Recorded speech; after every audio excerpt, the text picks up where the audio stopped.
నేటి విశ్వాస నాయకుడు జార్జ్ అగస్టస్ సెల్విన్.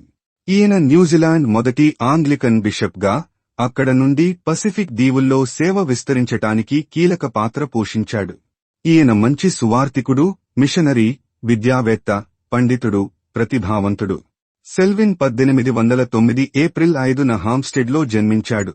విద్యాభ్యాసమంతయు తెలివిగా రాణించి కేంబ్రిడ్జ్ తర్వాత ఆక్స్ఫర్డ్లోనూ చదువుకున్నాడు. అక్కడ విద్యాపరంగా, క్రీడాపరంగా రాణించి 1829లో మొదటి ఆక్స్ఫర్డ్, కేంబ్రిడ్జ్ బోట్ రేస్లో భాగమయ్యాడు. తరువాత ఈటన్లో అసిస్టెంట్ మాస్టర్ అయ్యాడు. తరువాత సెయింట్ జాన్స్, విండ్సర్లో క్యూరేట్ అయ్యాడు. 1841లో లాంబెత్లోని కౌన్సిల్ తర్వాత ఈయన న్యూజిలాండ్కు మొదటి బిషప్గా నియమించబడ్డాడు. ఈయన త్వరగా మావోరీ భాషను నేర్చుకుని ఈ ప్రాంతంలో విస్తృతంగా పర్యటించి మిషన్ స్టేషన్లు, వేదాంత పాఠశాలలను ఏర్పాటు చేశాడు. చర్చి, విద్య రెండింటిపై ఈయన ప్రభావం ముఖ్యమైనది. ఈయన న్యూజిలాండ్లోని ఆంగ్లికన్ చర్చి యొక్క స్వీయ పరిపాలన నిర్మాణాన్ని రూపొందించడంలో కీలక పాత్ర పోషించాడు. ఈయన 1844లో ఆక్లాండ్కు మకాం మార్చి సెయింట్ జాన్స్ కాలేజీని స్థాపించాడు. మిషనరీలను నియమించేటప్పుడు ఉన్నత చర్చి పద్ధతులకు మద్దతు ఇచ్చాడు. ఈయన తన ప్రభావాన్ని పసిఫిక్లో విస్తరించాడు.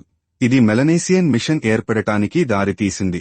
న్యూజిలాండ్లోని ఆంగ్లికన్ చర్చి, స్వదేశీ కమ్యూనిటీలతో దాని సమస్యాత్మక సంబంధాన్ని రెండింటినీ రూపొందించడంలో ఈయన వారసత్వం ప్రభావవంతమైనది కాని సంక్లిష్టమైనది.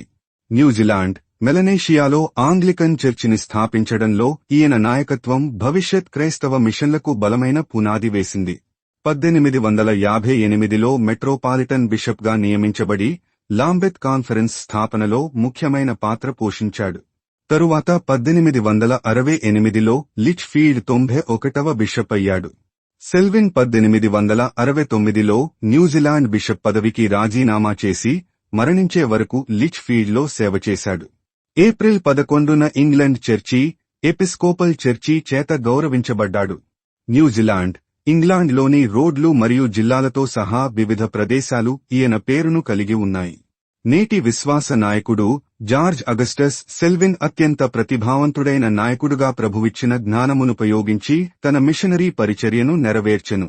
అలాగే మన తలాంతులతో ప్రభువు పరిచర్య చేయిచు ఇతరులను కూడా ప్రేరేపిద్దాం.